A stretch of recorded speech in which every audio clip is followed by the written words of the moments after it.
Hello and welcome. My name is Chris from ChristopherHole.com. Welcome to episode 25, where the topic is prebiotics, 5 important things to know. And as the title suggests, we are going to be talking about prebiotics, not necessarily probiotics, but they are quite interlinked, so there will be some overlap. But I'm going to be talking about probiotics in next week's episode 26. So please do look out for that one. And yes, we will be able to sort of fit the whole story of prebiotics and probiotics together. But before we get into that, just quickly mention my social media, which is at the bottom of the screen there. You've got Facebook, which is Christopher Hole Training. You've got Twitter, which is at Christopher Hole. So please do come along there, like and follow. It's great to have you there. Alternatively, come to the website, christopherhole.com/workshops. Click on the health coaching program.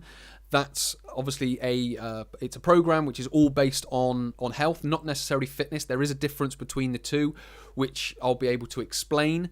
And then we look at behavior, we look at nutrition, diet, exercise, activity, all the different things you need to do to be healthy. Fitness is obviously the other workshop that's on there, which could be of interest, but doesn't have to be. So, coming back to today's topic, prebiotics, 5 important things to know. So first of all, just a quick introduction. What are prebiotics?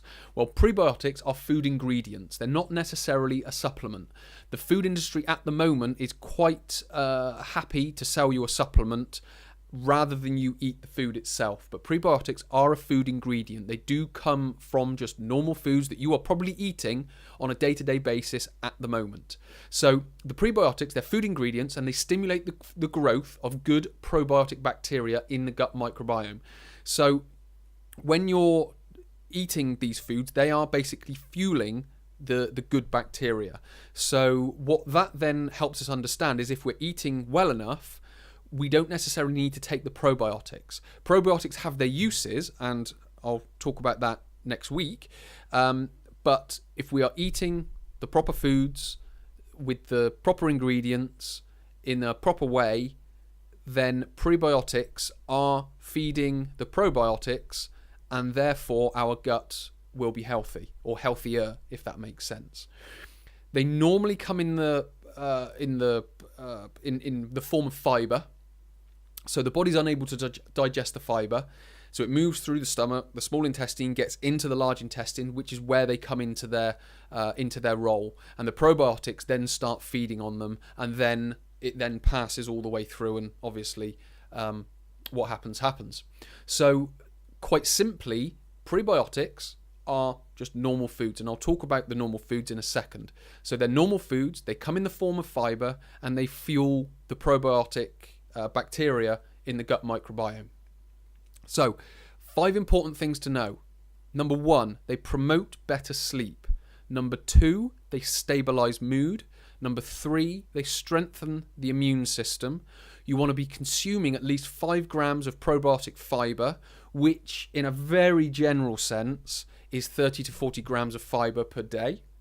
Number 5 is sources of prebiotics are oats, legumes, asparagus, bananas, so very simple everyday food. There are more, and you can just look up sources of prebiotic foods and you can find out what they are. Obviously there are more than the 4 that I've shared, but those 4, they're quite everyday, they're quite easy to get your hands on. So when most people are thinking about diet, they're thinking, wow, this is complicated. We've got all these prebiotics and these probiotics, and such and such diet saying doing this, and another diet saying do that. But when you look at all of the sources and the recommendations of all these diets and prebiotics and probiotics, they're pretty much the same thing. They're just normal whole plant foods, high in fibre, water content in some instances, and those are the ones that offer the prebiotics, that fuel the probiotics, the fibre, the vitamins, the minerals, the so on and the so forth. So what we are trying to do at Christopher Hole Training is educate you on that. What we aren't trying to do is sell you a product. We're just trying to say eat proper food. You'll get everything you need from eating proper food. There may be some instances where supplementation comes in because of, time constraints and convenience and so on and so forth. But if we are making 80% of our day, 80% of our week, 80% of our time, and 80% of our food, whole foods, we're going to be in a much better place than if we're just constantly doing what the media and what the industry tells us to do in consuming all these unnecessary supplements, if you will. So what and how and why, I guess, these are important, and how they promote better sleep and stabilize mood and strengthen the immune system comes down to a few different things. Well, first of all, as I've mentioned before, the good bacteria is found in the large intestines, and keeping them in good health helps you absorb more water and some of nutrients, but also high amounts of sort of vitamins, minerals. So what it's doing is it's not necessarily let's just say good food, if you will. It's got not necessarily good nutrition that your body's fueling itself on. It's creating the environment for your body to be able to do that, if that makes sense. So when we're talking about promoting better sleep, these different types of fibre, there was a programme on in the UK where he was talking about a variety of different foods, the presenter, but one of the things he wanted to improve was his sleep. So I can't remember who he was talking to, be it a nutritionist or a professor or whoever it was, but they suggested this prebiotic, or whatever it was called, and he took that for, I think, 3 weeks to a month, and then off the back of it, his sleep did improve. It showed that he was sleeping all the way through rather than intermittently through the night. And when he came back to talk to him about it, he said, yes, it's this, and this is found in certain types of beans. So what it goes to show is that just by changing and improving the foods that you're eating can have a improved effect on the sleep that you're getting. That in turn stabilizes mood. When you're stressed, that stabilizes mood. When you're stressed, that decreases the activity of the immune system, and it suppresses it.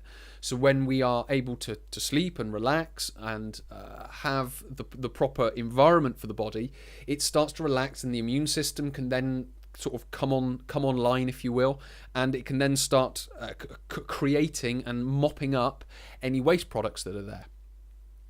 Other things about the large intestines: if waste builds up in the large intestines, toxins can cause illness throughout the body, reduce absorption, and other dietary nutrients don't necessarily get into the body, if you will. So again, we're not talking about the use of fueling the body. It's more about creating that environment. So it's making sure the food that you put in moves through your body extracts what it wants and what it needs, and then it just passes through as it is meant to. Because if it gets clogged up, as I've just mentioned, what can basically start to happen then is the bad bacteria then starts to feed because of the festering food. The bad bacteria then will excrete their waste. That will then start to feed and fuel an unhealthy gut. That will then start to sort of within the body, it won't absorb as much water, it won't absorb that as much nutrients, as much minerals, and then your body will then be depleted. So again, we aren't looking to create more nutrients, if you will, from the prebiotics. It's allowing your body to then get the nutrients from the foods and then pass it into the body. Managing stress levels is another big one. Maintaining proper nutrition, exercise and recovery will all increase the likelihood of healthy bowels, because if we overstress any of the organs, they will eventually burn out. They will stop functioning. So what we need to be able to do is manage stress levels, eat proper nutrition, and exercise and recover well enough. Now that seems quite simple, because all these professors, they want to use big long words and make it sound a little bit more complicated and say, yeah, prebiotics and lactobifidus and this and that and the other, and all these different types of words. And then you then think, oh my God, well, what does all that mean? Well, basically, it means manage your stress levels, manage your nutrition, and exercise and recover properly. Because our body will keep functioning if we give it the proper environment to be able to do that. And prebiotics, which come in the form of oats, legumes, asparagus, bananas, just normal, everyday, proper foods, if you can do that, that will start boosting and giving you a proper nutrition that will help fuel your body. The reason I say manage your stress levels is when you're stressed, your digestive system starts to shut down. It doesn't turn off, it just starts to wind down. So again, your body isn't processing the food that it goes in, which then allows the bad bacteria in the gut to start to feed on the festering food, because again, if you're stressed, your muscles become tight and your elimination becomes restricted, and therefore constipation starts to happen, food festers, bad bacteria grows, so on and so forth, and it backs up into the system. With regards to that, again, exercise and recovery, it's all about keeping the body in a state where it can not only progress, but it doesn't get burnt out and overstressed, because again, it's the overstress that does it. Now, what we are, I guess, if from an education perspective, what we're fighting against is the media and the food companies. They want the hype because they want to sell the prebiotics and the probiotic supplements. So you don't manage your stress, you don't manage your nutrition, because they say you can eat whatever you want and then just take this and your bowels will be fine. But it's not always the case. Your body that's where the buck stops. If you can, again, manage your stress levels, eat proper nutrition, exercise and recover well enough, you won't need all of these supplements. You won't need to spend all the extra money. You just pay for the proper nutrition, pay for the proper foods, and then your body just keeps functioning. So what I'm, I guess, trying to sort of get across here is you aren't necessarily needed to buy supplements that the media are telling you.